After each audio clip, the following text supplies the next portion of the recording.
Cette petite maison, Dani Novicki a bien failli ne jamais l'acheter. Il y a 2 ans, quand elle demande à sa banque un prêt de 60 000 € sur 10 ans, aucun conseiller ne semble décidé à le lui accorder, car son âge pose problème. C'était l'année de mes 60 ans en fait, 2013. Et vous vous attendiez à cette réponse? Pas vraiment, non.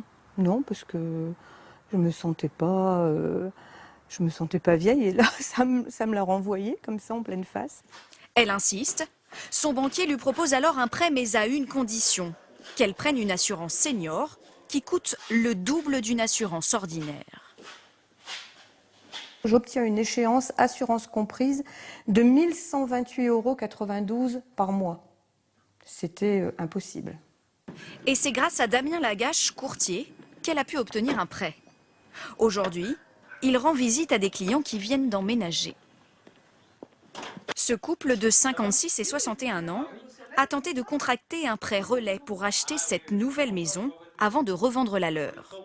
Ils avaient les revenus nécessaires, mais là encore, leur âge a été un obstacle pour leur banque. Là, on a un petit jardin, après c'est un jardinaire. J'ai fait des bacs et j'ai surélevé comme ça, j'ai un petit chariot. Ça fait 25 ans qu'on est chez eux, qu'on a l'argent de côté.